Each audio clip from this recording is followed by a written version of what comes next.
There is a specific, suffocating silence that follows a bride into a monster's bedroom. Harper knew the terms.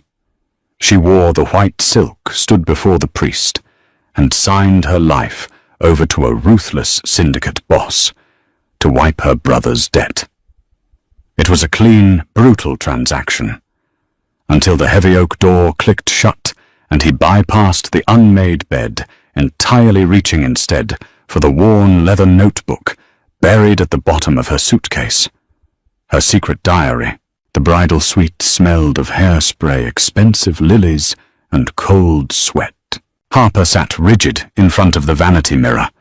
A woman she didn't know was currently pulling a corset string so tight Harper felt her lower ribs grind together. She didn't gasp. She didn't flinch. She just stared at her own reflection, trying to recognize the woman looking back. The face was framed by perfectly pinned curls, the cheekbones dusted with a subtle contour to hide the gaunt hollows of 2 weeks without sleep. She looked expensive. She looked like a sacrifice. "Breathe in honey," the stylist muttered through a mouthful of bobby pins. Harper took a shallow breath. The silk pulled tighter. She wasn't supposed to be here. A month ago, her biggest concern was making rent on her studio apartment and hoping the transmission on her 10-year-old sedan held out through the winter. Then came the phone call at 3 in the morning. Finn. It was always Finn. Her brother had always possessed a terrifying optimism. He believed in the next big break, the sure thing, the inside tip. When their parents died, Finn had taken the meager life insurance payout and put it on a hand of cards, swearing he would double it and buy them a house. He lost it all in 20 minutes. Harper had spent the last decade cleaning up his messes. But this time, the mess wasn't a bounced check or an angry landlord. The mess was $2 million in debt to the Pierce family. The memory of the warehouse still tasted like copper and dust in the back of her throat. She remembered stepping out of her rusted car into the freezing rain. She remembered the 2 men built like bank vaults who escorted her down a flight of concrete stairs into a basement lit by harsh fluorescent bulbs. Finn had been kneeling in the center of the room. One of his eyes was swollen shut, his lips split and leaking blood down his chin. He looked small, pitiful, and then there was Caleb Pierce. He hadn't fit her idea of a syndicate boss.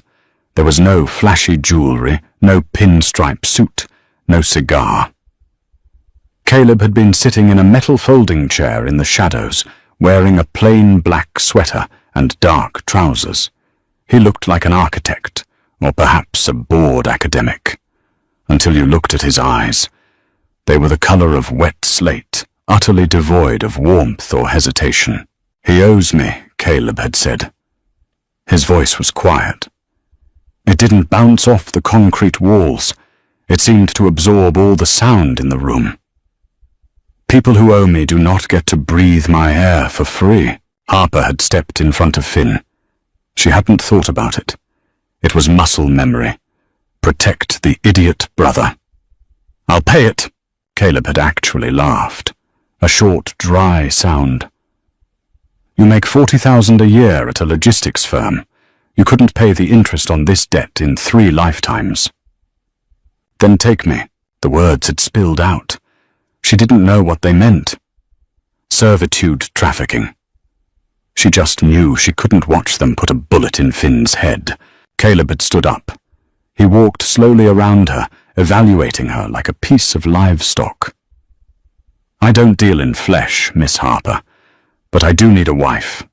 The old men on the council think I'm a wild dog. They want me settled, legitimate, tied to a clean, quiet family with no criminal ties. You are clean. You are quiet. You will marry me. You will smile for the cameras, you will attend the galas, and you will ask no questions. In exchange, your brother keeps his life and his kneecaps." It was a life sentence handed down in a damp basement. All done. the stylist announced, stepping back and snapping Harper out of the memory. Harper stood. The dress was heavy, weighing down her shoulders. It was a beautiful gown, an antique ivory creation that Caleb's handlers had selected and paid for. It felt like a shroud. There was a knock at the door. One of Caleb's men, a quiet, blocky man named Thomas, stepped inside.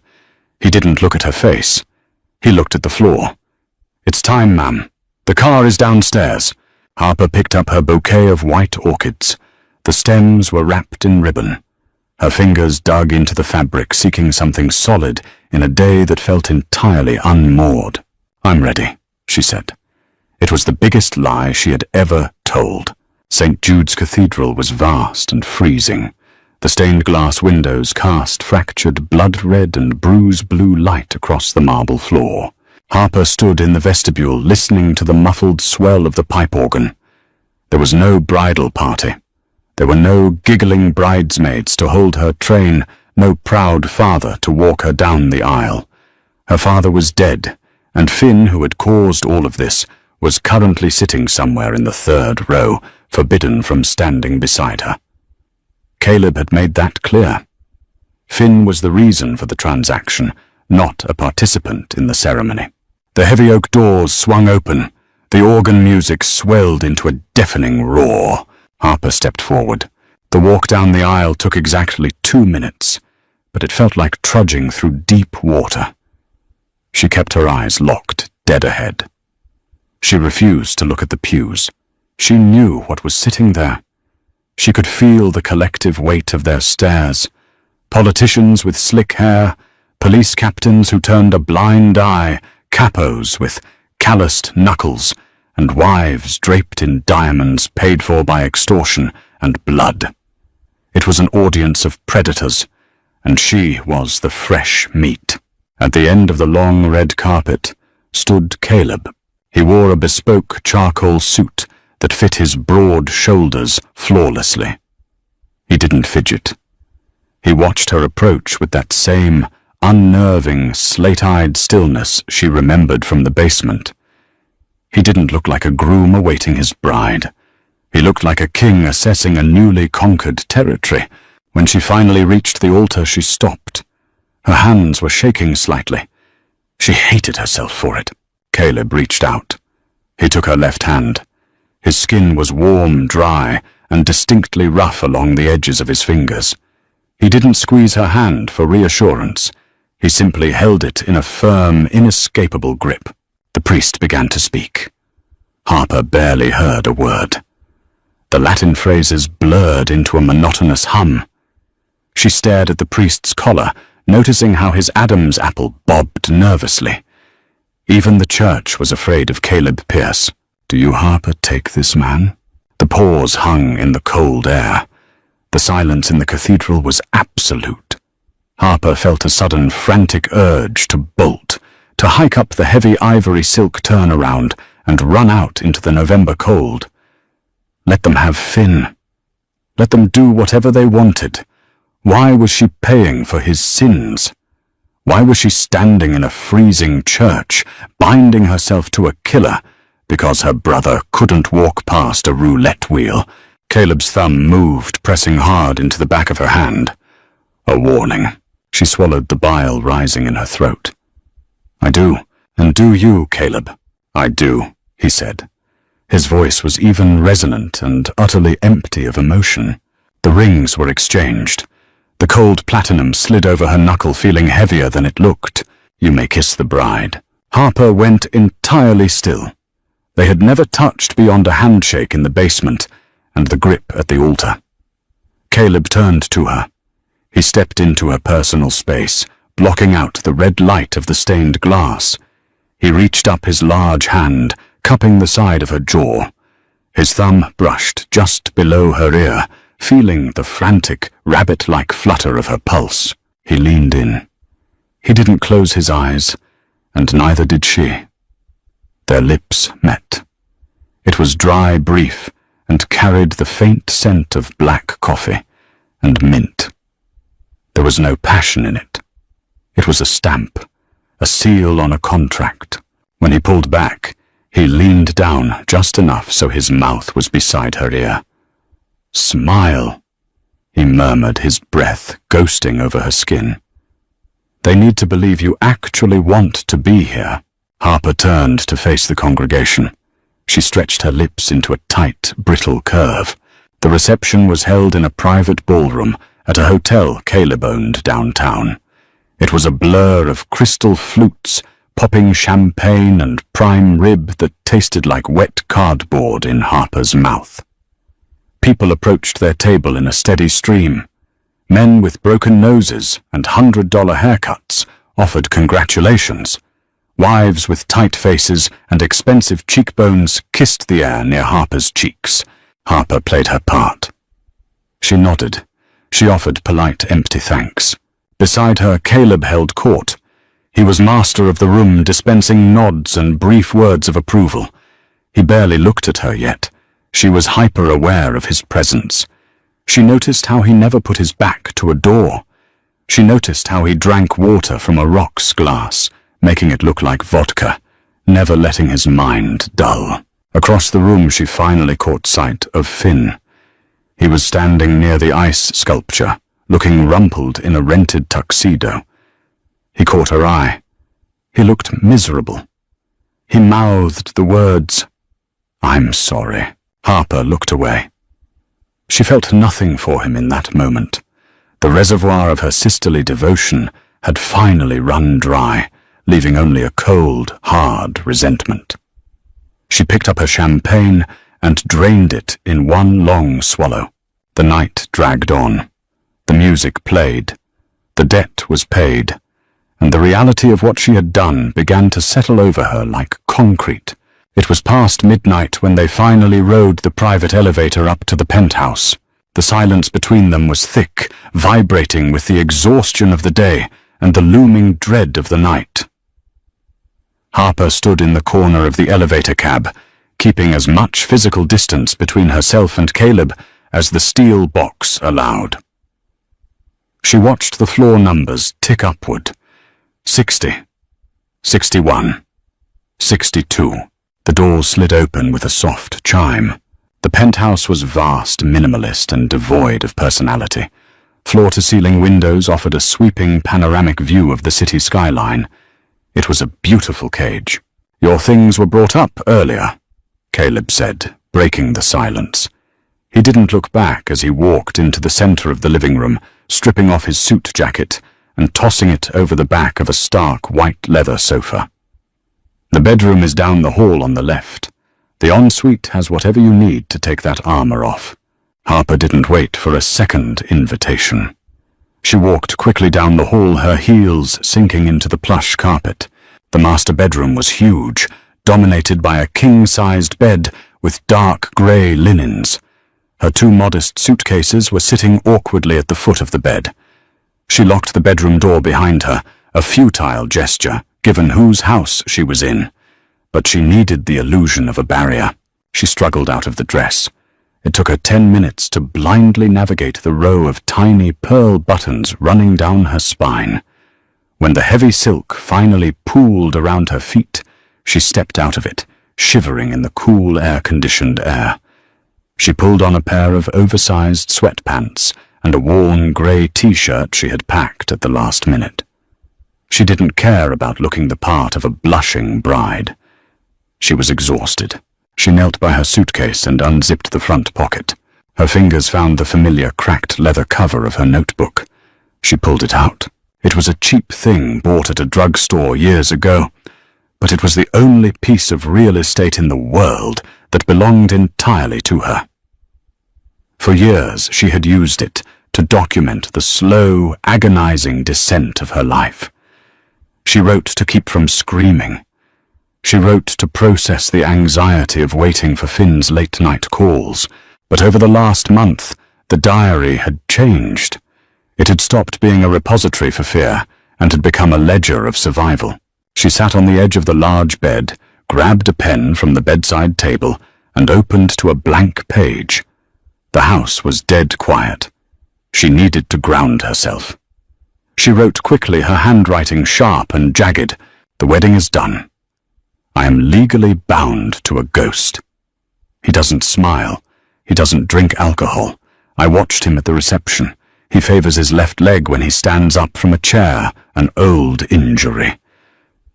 He hates the capo from the east side. His jaw ticked every time the man spoke.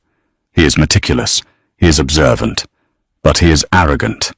He thinks I am just a quiet, clean little mouse. He thinks he bought a prop. She paused, staring at the ink. The truth was, she was terrified. Her hands were still trembling. But anger was a much more useful emotion than fear. She pressed the pen back to the paper. I will play the prop. I will smile. But I will watch him. He holds all the cards right now, but every man has a blind spot. I will find his. I have to. Because if I just roll over and accept this, I will disappear entirely. She closed the book, took a deep breath, and let it out slowly. She felt marginally better. She stood up and walked into the massive ensuite bathroom to wash her face. She left the diary sitting on the edge of the mattress. She turned on the faucet, letting the warm water run over her hands, scrubbing away the layers of heavy professional makeup. She stared at her pale, scrubbed face in the mirror. Then she heard the faint click of the bedroom door unlocking. Harper froze. The water kept running. She stepped out of the bathroom, a towel clutched in her hands. Caleb was in the bedroom. He had removed his tie and unbuttoned the first 2 buttons of his shirt. He stood at the foot of the bed. In his hands was the worn leather notebook. Harper's stomach dropped out of her body. The air in the room suddenly felt entirely unbreathable. He hadn't just picked it up to move it. It was open. He was reading it. She wanted to yell, to snatch it from his hands, but her feet were glued to the floor. She watched the micro-expressions on his face as his slate-grey eyes scanned the page she had just written. He didn't look angry. His jaw didn't clench. If anything, the cold, dead stillness of his face fractured just a fraction. His eyebrows twitched upward. He read the page in silence. The only sound in the room was the hum of the air conditioning and the rush of water from the bathroom sink. Slowly Caleb closed the notebook. He didn't toss it aside. He held it in one hand and finally looked up at her. Harper braced herself. She expected rage. She expected violence. She had just laid out a written intent to study a Mafia boss, to find his weaknesses, to survive him by outsmarting him. Caleb walked toward her. His gait was smooth, but now knowing what she knew, she could see the faintest hesitation in his left step. He stopped 3 feet away from her. He looked at her, not as a piece of furniture, not as a pawn to appease his counsel, but as a person. A mouse, he said softly, his voice a low rumble in the quiet room. Harper swallowed hard, lifting her chin. She wouldn't cower. Not now. Give it back. Caleb tilted his head. He looked down at the book, then back up to her eyes. He held the diary out, offering it to her. As she reached for it, her fingers brushed his. He didn't let go immediately. You're right about the leg, Caleb said, his tone utterly conversational. A bullet fragment from 5 years ago. And you're right about the East Side capo. He's skimming from the docks and he thinks I don't know. Harper stared at him, her heart hammering against her ribs like a trapped bird. Caleb finally released the notebook. He took a step back, slipping his hands into his pockets. A very faint ghost of a smirk touched the corner of his mouth, the first genuine expression she had seen him wear all day. I bought a prop, Caleb murmured almost to himself. It seems I got a spy instead. He met her gaze, the slate eyes suddenly alive with a dark, sharp intelligence. Sleep well, Harper. The real work begins tomorrow. He turned and walked out of the room, pulling the door shut behind him with a soft, final click. Harper stood alone in the center of the room, clutching the diary to her chest, realizing with a cold thrill of terror that the game had just changed. Morning in the penthouse was relentlessly bright. The floor-to-ceiling windows offered no mercy, flooding the stark white living room with harsh, unfiltered sunlight. Harper walked out of the bedroom at 7. She wore a tailored navy sheath dress and sensible heels clothes bought by Caleb's personal shopper. She felt like a corporate executive stepping into a hostile merger. Caleb was already at the kitchen island. He wore a crisp white shirt, the sleeves rolled to the elbows, exposing forearms corded with muscle and a faint, jagged scar near his left wrist. He was drinking black coffee and reading a financial newspaper. He didn't look up when she entered. "There is an espresso machine on the counter," he said. The gravel in his morning voice was unmistakable. "Thomas stocked the fridge with oat milk. I was told that is your preference." Harper stopped. She stared at the back of his dark head. She hadn't mentioned oat milk to anyone in his organization. She hadn't mentioned it at all.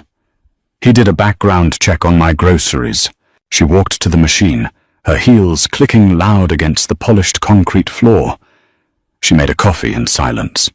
The hiss of the steam wand sounded like a snake in the quiet room. She leaned against the counter, wrapping both hands around the hot ceramic mug. "We have a brunch at 11, Caleb stated finally, folding the newspaper. He turned to face her.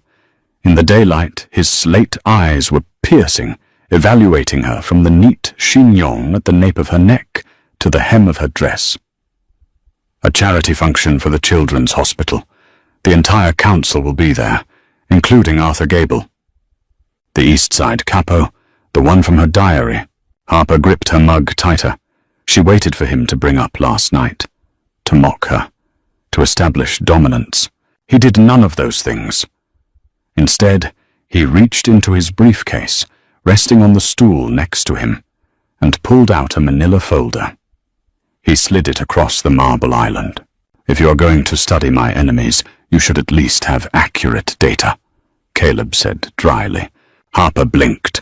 She set her coffee down and slowly pulled the folder toward her. Inside were 3 pages of typewritten notes alongside glossy surveillance photographs. "Arthur Gable," Caleb said, pointing a long finger at a photo of a heavy-set man with a ruddy complexion and a tailored, overly flashy suit. "He controls the shipping yards. He has 3 daughters, a wife who spends half the year in Monaco, and a gambling habit he hides terribly. He thinks I am too young to sit at the head of the table. He is currently rallying votes among the older capos to force a restructuring of our territory." Harper looked from the photo to Caleb. "Why are you showing me this?" "Because you are my wife." Caleb replied, his tone devoid of sentimentality. It was a statement of fact. "And because last night you proved you have eyes in your head. Most people who look at me only see a loaded gun. You saw a limp. You saw the tension in my jaw. You are observant, Harper." "I can use observant." "I am not one of your soldiers," she shot back, her voice tight. "No, you are better. You are invisible." Caleb took a slow sip of his coffee. "At this brunch, no one will look at you twice. They will see a terrified civilian I bought to legitimize my image. They will talk over you. They will ignore you. I want you to listen to every word Arthur Gable says. Watch who he drinks with. Watch who avoids his eye contact." Harper stared at the photographs. The sheer absurdity of the situation threatened to choke her. She was a logistics coordinator. She tracked freight shipments for a living. Now she was being assigned counter-espionage duties by a mob boss over morning coffee. "And if I refuse?" she asked, testing the bars of her cage. Caleb's expression didn't change, but the temperature in the room seemed to drop 10 degrees. "You made a deal to save your brother's kneecaps. I expect a return on my investment. Drink your coffee, Harper. The car leaves in 20 minutes. The charity brunch was a masterclass in hypocrisy. The ballroom was draped in pale pink silk and white orchids. A string quartet played Vivaldi in the corner. Around the room, men who ordered hits and ran extortion rackets stood sipping mimosas, writing 5-figure checks to cure childhood leukemia. Harper stood by Caleb's side. She played her part flawlessly. She smiled a polite, vacant smile. She let the older wives pat her arm and tell her how beautiful her dress was. She answered questions about her non-existent honeymoon with vague, rehearsed pleasantries. All the while her eyes tracked Arthur Gable. He was exactly as Caleb had described, but worse. He laughed too loudly. He slapped men on the back with a heavy hand. But Harper watched his eyes. They were constantly darting, assessing the room, never settling on the person he was talking to. An hour into the event, Caleb was cornered by a city councilman. Harper drifted toward the buffet table, placing herself within earshot of Gable and a thin, nervous-looking man named Preston, who Caleb's dossier identified as the syndicate's chief accountant. Harper picked up a pair of silver tongs and pretended to deliberate over a tray of smoked salmon. "The shipments are delayed again, Arthur." Preston muttered his voice, barely audible over the string quartet. He was sweating. "Pierce is asking for the ledger by Friday. If the inventory doesn't match the manifests..." Gable snorted softly. He took a sip of his mimosa. "Let the boy ask. The manifest will say what I tell it to say. The container from Rotterdam is being diverted to my private warehouse tonight. Once the product is moved, we burn the paperwork. Pierce will assume it was seized at customs. But the dock workers are on my payroll." Gable cut him off, his voice hardening. "Relax, Preston. By this time next month, Caleb Pierce will be taking orders from me, not the other way around." Harper froze, the silver tongs hovering over the fish. A diversion. Tonight, she carefully placed the salmon on her plate, turned and walked away. Her heart was beating a frantic rhythm against her ribs. She wasn't just observing anymore. She was complicit. She found Caleb near the bar. He saw her approaching, his eyes locking onto hers. He excused himself from the councilman with a brief nod and stepped toward her. "Well?" he asked quietly, leaning down so his mouth was close to her ear. It looked like an intimate gesture to the rest of the room. Harper kept her eyes on the champagne flutes lined up on the bar. She didn't want anyone to read her lips. "Container from Rotterdam." She breathed, her voice trembling just slightly. "Diverted tonight to his private warehouse. He's altering the manifests. Preston is helping him." Caleb went perfectly still. His hand, which had been resting lightly on the small of her back, tightened slightly. He didn't look at Gable. He didn't look at Preston. He just looked at Harper. For a second she saw something flash in the cold slate of his eyes. Surprise. And then a dark, terrifying satisfaction. "Good girl," he murmured. The praise sent a strange, involuntary shiver down her spine. It wasn't affection. It was validation. And in this brutal new world, she found herself in validation was currency. 3 weeks passed. The transition from captive to active participant was subtle, terrifying, and deeply confusing. Harper's diary was no longer a secret. She left it on her nightstand now. Caleb never spoke of it again, but she noticed on occasion that the book had been shifted an inch to the left, or the leather strap was tied differently. He was reading it. She started writing to him. Not directly. Never a letter. But she would write observations she knew he needed to see. "Thomas talks too much on his burner phone in the hallway. The new driver checks his mirrors too often. He is nervous, a liability." She was slipping him information through a back door of intimacy.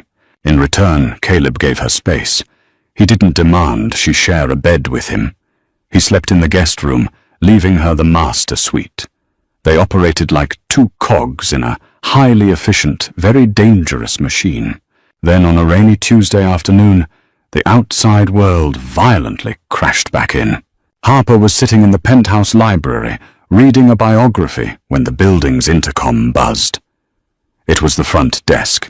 "Mrs. Pierce, I apologize for the interruption, but there is a man in the lobby. He claims to be your brother. He is highly agitated." Harper closed her eyes. A heavy, familiar dread pooled in her stomach. "Send him up," 5 minutes later, the private elevator doors opened. Finn stepped out. He looked terrible. His clothes were damp from the rain, his hair unwashed. He was thinner than he had been at the wedding, and his hands were shaking violently as he looked around the opulent penthouse. Jesus, Harp. Finn breathed his eyes wide as he took in the modern art and the skyline view. You really landed on your feet, huh? Harper stood up. She didn't cross the room to hug him. She stayed firmly behind the heavy oak desk in the library. What are you doing here, Finn? You were told never to come here. Finn's frantic smile collapsed. He ran a hand over his face. I know. But I need help. Just one last time, Harper. I swear to God. No, the word came out instantly, hard and final. You don't even know what I'm asking. I don't need to know, Harper said, her voice rising. You owe someone money again. You placed a bet. You bought a tip. It's always the same story. I sold my life to wipe your slate clean. Finn. 3 weeks ago, you were bleeding on a basement floor, and I married a monster to keep you breathing. You promised me you were done. Finn pleaded, taking a step toward her. But this was a sure thing. The horses, I just needed a little capital to get back on my feet. I owe 50 grand. If I don't pay by Thursday, they're going to break my legs. Real debt collectors this time, Harp. Not syndicate guys who care about politics. Harper let out a dry, bitter laugh. You think Caleb's men aren't real? You think they wouldn't have killed you? Harper, please. He's rich. Look at this place. 50 grand is pocket change to him. Just ask him. Tell him it's for me. I will do no such thing. The voice didn't come from Harper. Finn spun around. Caleb was standing in the doorway of the library. He wore a dark suit, his tie loosened, holding a damp umbrella. He stepped into the room, the silence descending over him like a heavy cloak. Finn stumbled backward, his face draining of all color. Mr. Pierce, I didn't think you were home. Clearly, Caleb said. He walked over to the desk standing beside Harper. He didn't look at her. His cold eyes were locked entirely on Finn. Your debt was $2 million. I forgave it in exchange for your sister. That transaction is closed. If you accrue new debt, that is your problem. Please, Finn begged, his voice cracking. They'll kill me. Caleb tilted his head. Then you will die. Harper flinched. The bluntness of the statement hit her like a physical blow.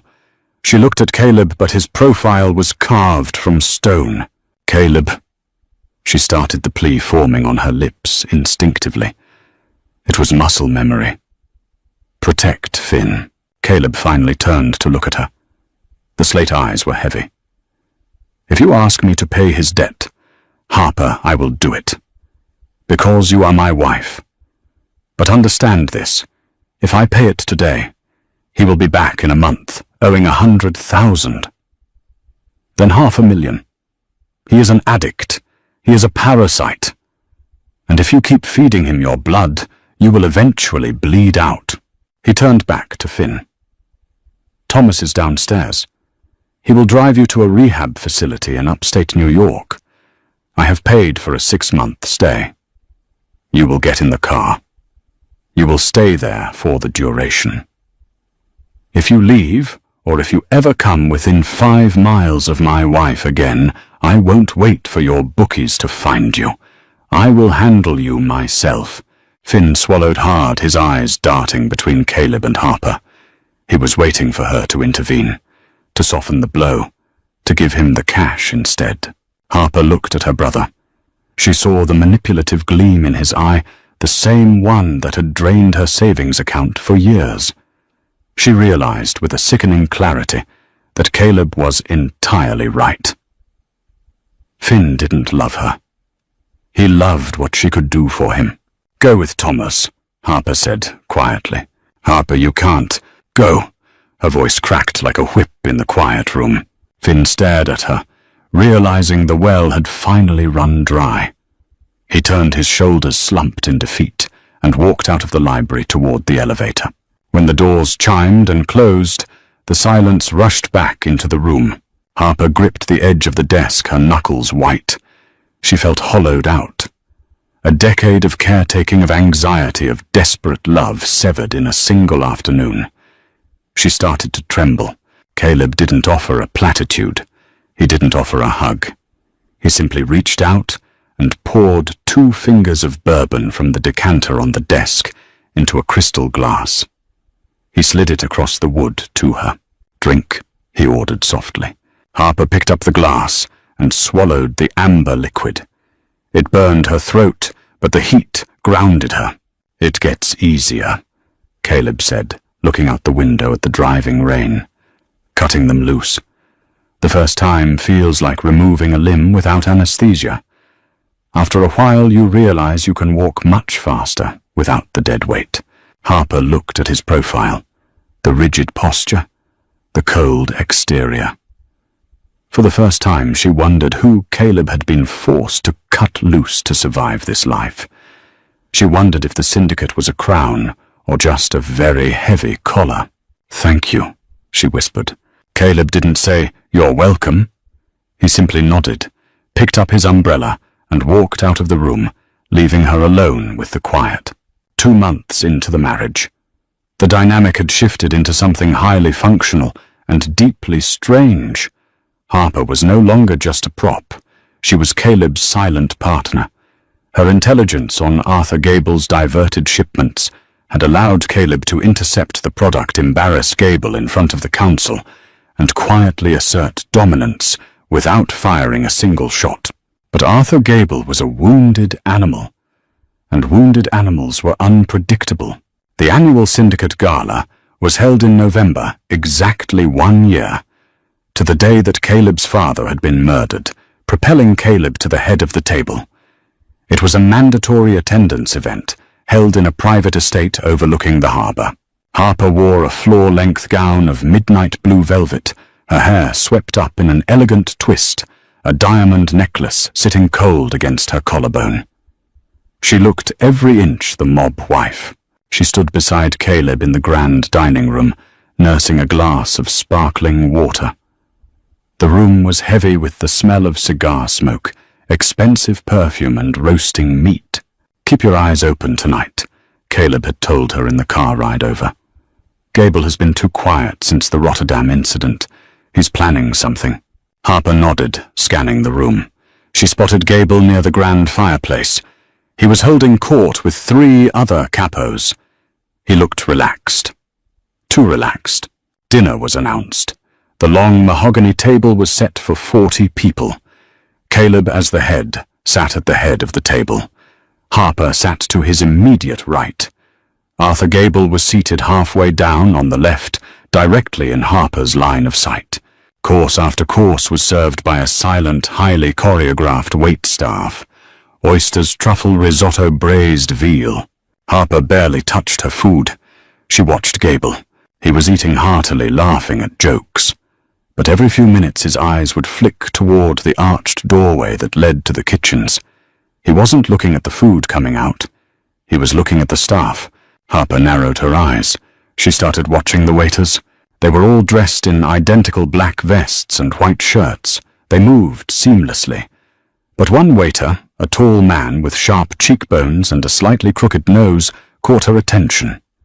He wasn't clearing plates efficiently. He was lingering.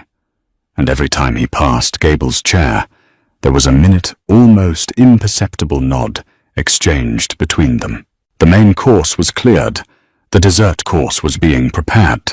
Harper watched the tall waiter walk through the archway into the kitchen. Gable checked his watch. He picked up his linen napkin and casually dabbed his mouth, his eyes locked on Caleb at the head of the table. Gable's left hand resting on the table was curled into a tight fist. He's bracing himself. The realization hit Harper like a jolt of electricity. This wasn't a political move. This was a hit. The tall waiter emerged from the kitchen, carrying a large silver tray of espresso cups. He began moving down the left side of the table, serving the capos. He was moving quickly now. His eyes were fixed entirely on Caleb. He was 3 chairs away. Harper didn't think. She acted on pure, adrenaline-fueled instinct. She grabbed her heavy crystal water goblet and violently swept her arm across the table. The goblet smashed into Caleb's plate, shattering glass and sending water silverware and half a veal chop flying directly into Caleb's lap. "Oh my God," Harper shrieked, jumping up from her chair and grabbing Caleb's arm forcefully, hauling him backward away from the table. "I'm so sorry, Caleb. My dress caught the—" Caleb stood up abruptly, annoyed, brushing the water off his trousers. At that exact second, the waiter reached Caleb's chair. Because Caleb had stepped back to avoid the spill, the waiter's trajectory was thrown off. The man dropped the silver tray. The espresso cups shattered on the hardwood floor. From beneath the tray, the waiter pulled a suppressed pistol. He aimed where Caleb's chest had been a second prior. Phut. 2 bullets buried themselves into the heavy mahogany of Caleb's empty chair. Pandemonium erupted. Caleb didn't freeze. The annoyed husband vanished, replaced instantly by the ruthless syndicate boss. Before the waiter could adjust his aim, Caleb lunged over the shattered glass on the table.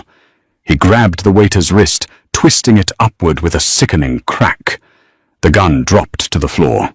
Caleb drove his elbow into the waiter's throat. The man collapsed, gagging. In a matter of seconds, Thomas and 3 other bodyguards were in the room, guns drawn.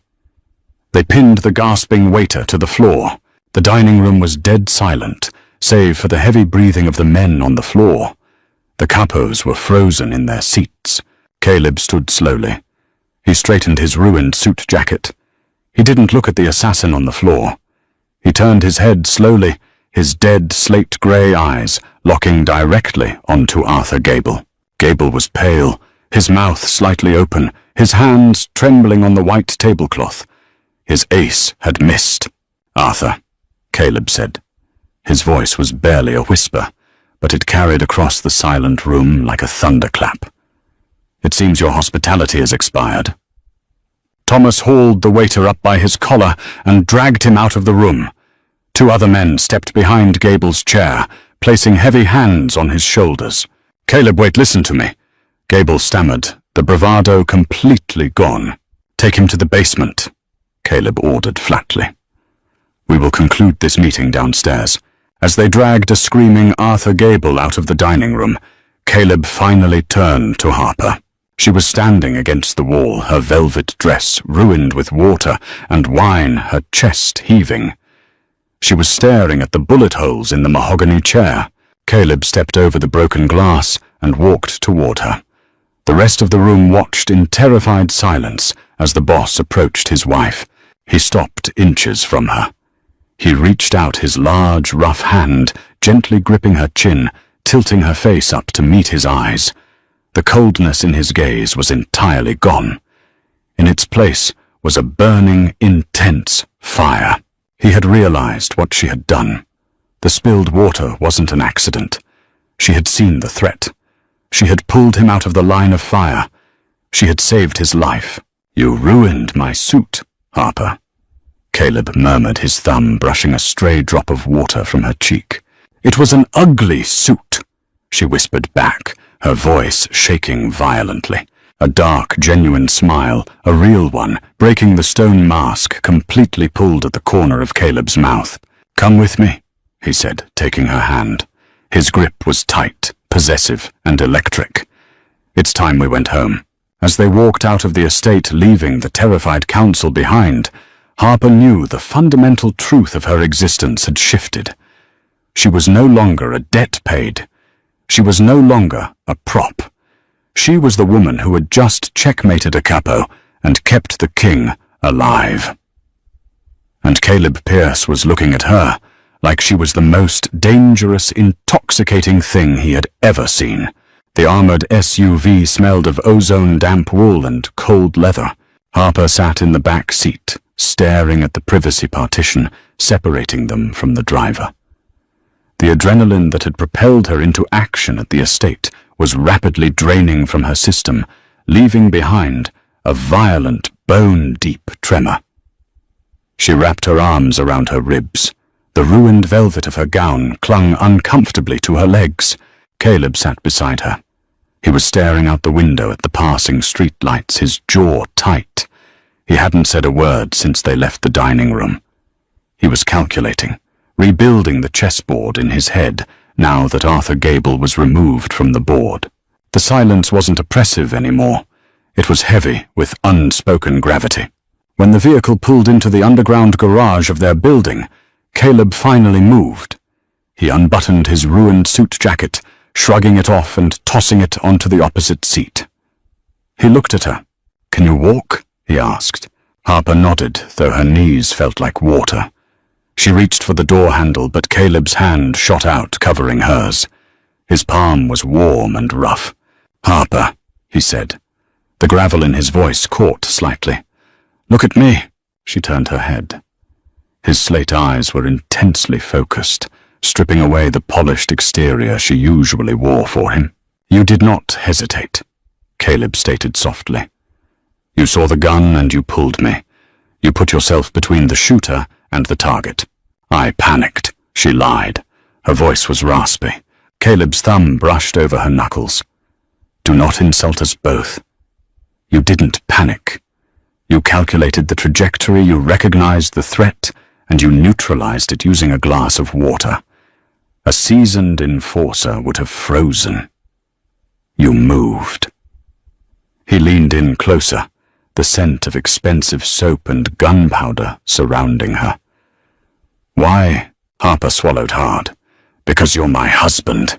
A husband you were blackmailed into marrying. A husband who kept my brother alive," she corrected. "And a husband who saw me when everyone else in that room looked right through me." Caleb held her gaze for a long moment. Then he pushed the car door open. They rode the elevator to the penthouse in silence. When the doors opened, the stark, quiet luxury of the apartment felt entirely foreign. It felt like walking into a museum after surviving a car crash. Harper kicked off her heels and walked mechanically toward the bar. She needed a drink. She reached for the bourbon. Caleb favored her hands, shaking so badly she nearly dropped the crystal stopper. Caleb was suddenly behind her. He didn't take the bottle. He simply wrapped his large hands over her trembling ones, steadying her. His chest pressed lightly against her back.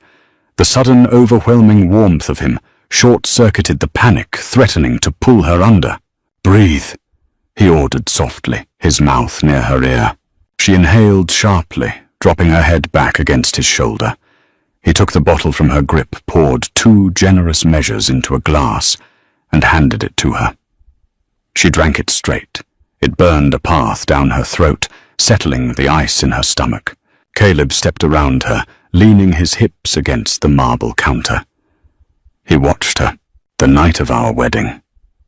Caleb said quietly, "When I read your diary, you wrote that you were going to find my blind spot." Harper stiffened, lowering the glass. "I was angry. I was terrified." "You were right," Caleb replied. He didn't look angry. He looked entirely bare. "In my world, a blind spot is a death sentence. It is a vulnerability someone will exploit to put a bullet in your spine. I have spent my entire adult life ensuring I didn't have one." He reached out, taking the empty glass from her hand and setting it on the counter. He stepped into her space. He was so close she could feel the heat radiating from his chest. "I thought Arthur Gable was the threat tonight," Caleb murmured, his voice dropping to a low, rough cadence. "I was watching his hands. I was watching his men. I didn't see the waiter." He reached up his rough fingers, tracing the line of her jaw, tilting her chin up. "You are my blind spot, Harper, because when I am in a room with you, I am no longer watching the exits. I am only watching you." Harper's breath hitched. The clinical detached syndicate boss was gone. The man standing in front of her was raw lethal and completely exposed. "Caleb, you are not a prop," he said, his thumb brushing over her lower lip. "You never were. You are the only real thing in this entire city." He didn't wait for permission this time. He didn't kiss her like it was a transaction to appease an audience. He kissed her like a starving man finding bread. Harper gasped against his mouth, her hands instinctively grabbing fistfuls of his crisp white shirt. The kiss was punishing and desperate, tasting of bourbon and adrenaline. The calculated distance they had maintained for 2 months evaporated in a split second. She kissed him back with equal ferocity, pouring all the terror, the anger, and the strange, twisted loyalty of the past 60 days into it. He lifted her easily, setting her on the cool marble edge of the bar. His hands mapped the curve of her waist, tearing the ruined velvet at the seam. She didn't care. She pulled him closer, her fingers tangling in his dark hair. There was no fear left. Only the undeniable, terrifying realization that she belonged in the dark with him. 3 days later, the reality of their new dynamic settled into place. The council was scrambling, with Gable dead, interrogated in a basement, and subsequently erased a power vacuum, threatened to rip the syndicate apart. Caleb was out of the penthouse for 18 hours a day, asserting dominance, breaking fingers, and forcing the older capos to bend the knee. Harper stayed in the penthouse. She wasn't hiding. She was working. Caleb had handed her the encrypted laptop that contained the syndicate's logistical network. "Fix it," he had told her before leaving that morning. Gable's men left the shipping routes in chaos. Freight, reroute the product. She sat at the massive oak desk in the library, drinking her 3rd espresso, her eyes scanning manifests and customs schedules. She was good at this. Better than Gable's accountant ever was. She found 3 separate embezzling schemes in the first hour, and quietly flagged them for Caleb. The penthouse was silent. Thomas had been called away to assist Caleb at the docks. 2 outside guards were stationed in the lobby downstairs, and another was at the service elevator. At 4 in the afternoon, the intercom on the desk buzzed. Harper pressed the button. "Yes, Mrs. Pierce." The doorman's voice came through thick with static. "A delivery for Mr. Pierce. It requires a secure signature. Guard relaying it up now." Harper frowned. Caleb never received physical deliveries at the residence. Everything went through the shell corporations. She stood up, walking out of the library and into the expansive living room. She paused. The silence in the penthouse suddenly felt wrong. The hum of the air conditioning seemed too loud. The hairs on the back of her neck stood up. She didn't walk toward the front door. She turned and walked silently back into the library, opening the bottom drawer of the oak desk. Caleb kept a suppressed 9mm handgun there. She had never fired it, but he had shown her how to check the chamber and click off the safety. She grabbed the cold metal, clicking the safety off with her thumb. A soft ding echoed from the private elevator. Harper pressed her back against the library wall just out of sight of the hallway. Heavy measured footsteps moved across the polished concrete floor of the living room. Not the quick professional stride of a delivery man. These steps were slow. "Hunting, Mrs. Pierce," a voice called out. It was a rough smoker's rasp. Harper held her breath. She gripped the gun with both hands, pointing it at the library doorway. "Your husband made a mess." The voice continued, moving closer.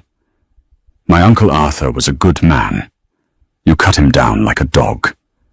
Caleb thinks he wiped the board clean. He forgot about the family. Miller, Gable's nephew, a mid-level enforcer known for a savage temper and a lack of tactical patience.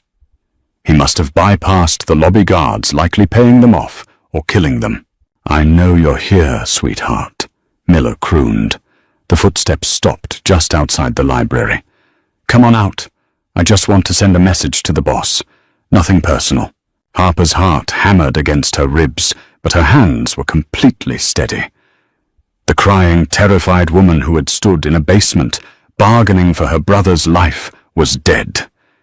She had died the night Harper pushed a Mafia boss out of the path of a bullet. Miller stepped into the doorway. He held a heavy revolver, his eyes scanning the empty desk. Harper didn't hesitate. She didn't issue a warning. She didn't scream.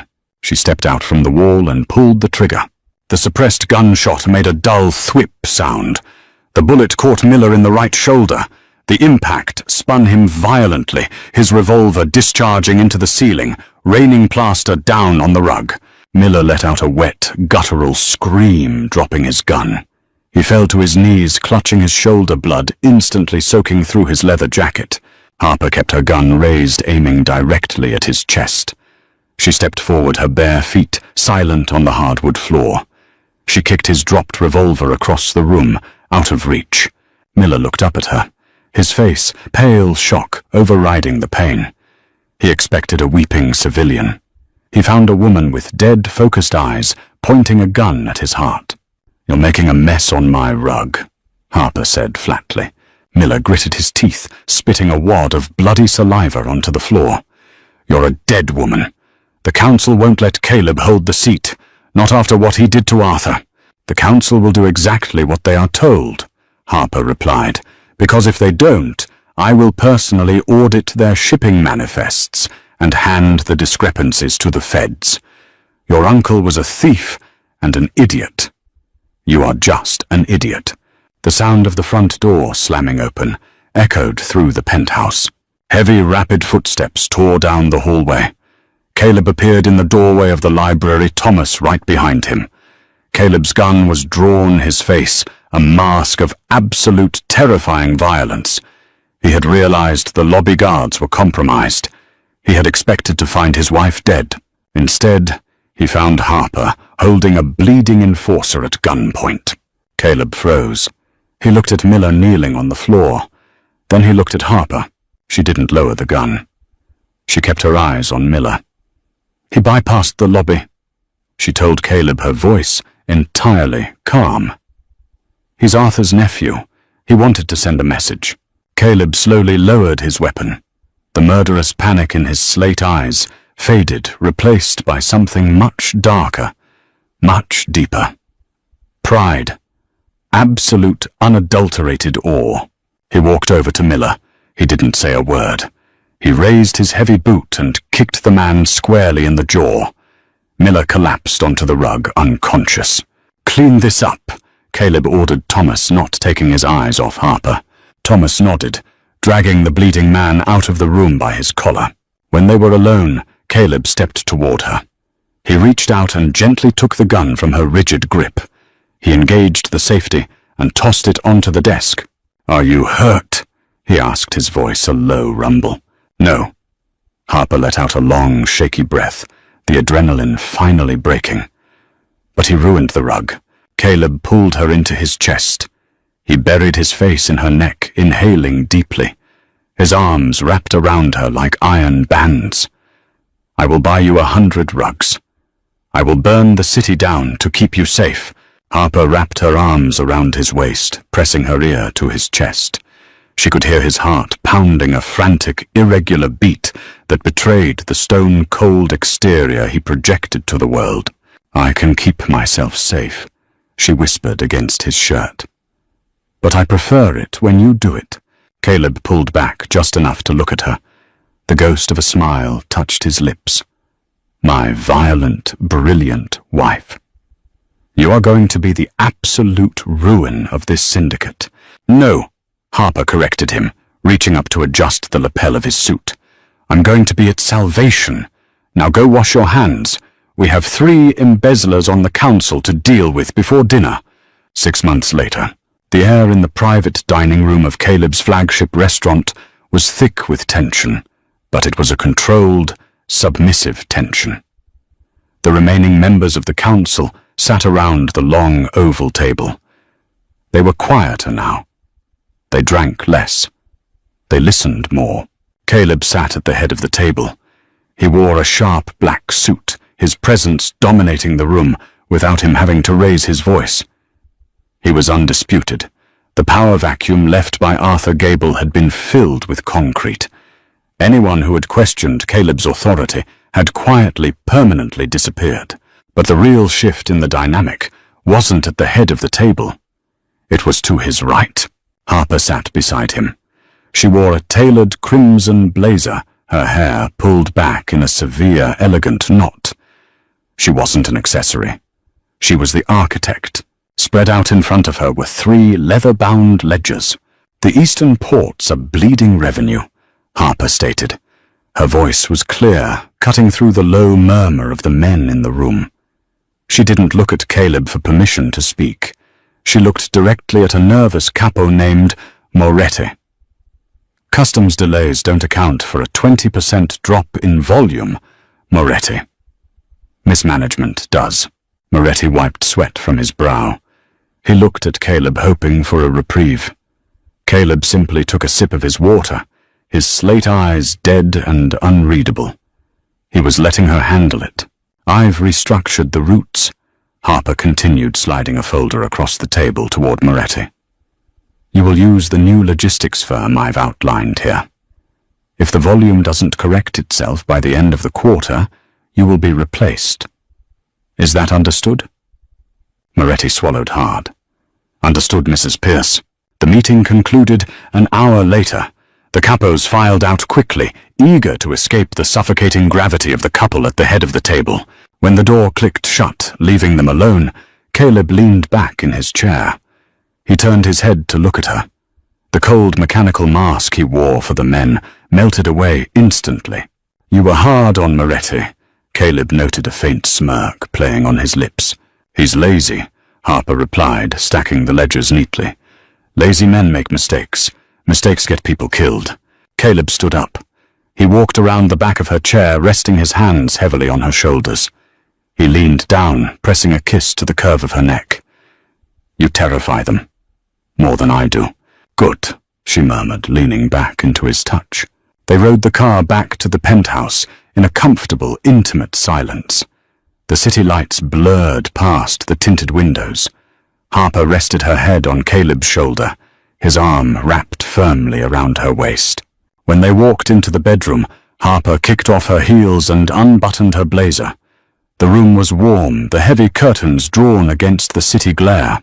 She walked over to the bedside table.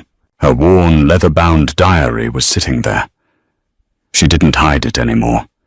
It was a fixture in the room, a silent witness to the bizarre, brutal evolution of their lives. She picked it up and sat on the edge of the mattress. She flipped past the pages of terror, past the entries of her brother's betrayal, past the cold, calculated notes on Arthur Gable. She found a blank page. Caleb walked out of the ensuite, drying his face with a towel. He wore only a pair of dark sweatpants, the jagged scar on his ribs visible in the dim light. He stopped when he saw her holding the book. He walked over, sitting beside her on the bed. He didn't try to look at the page. He simply waited. Harper picked up a pen. She didn't write a long, flowing paragraph. She didn't analyze her fears or map out a strategy. She wrote a single sentence. "I found his blind spot and I made it my home." She capped the pen. She didn't close the book. Instead, she turned and placed the open diary directly into Caleb's hands. Caleb looked down at the page. He read the sentence. For a long moment, he didn't move. Then he reached over to the nightstand, picked up the pen she had just put down, and pressed the tip to the paper directly beneath her handwriting. His handwriting was sharp, precise, and permanent. And God help anyone who tries to break in. He closed the leather cover with a soft snap. He tossed the book onto the nightstand, turned and pulled her down into the heavy, dark linens of the bed. The debt was long gone. The marriage was no longer a cage. It was an empire, and they were going to rule it together in the dark, exactly where they belonged. Wow, what an intense ride. Harper went from a terrified sacrifice to the absolute queen of the syndicate. If you loved this deep dive into Mafia loyalty survival and a love story built in the shadows, let me know in the comments below. Did you expect Harper to pull the trigger? Smash that like button if you want to see more dark, grounded romance stories just like this one. Don't forget to share with your fellow book lovers and subscribe to the channel so you never miss a new story. See you in the next video.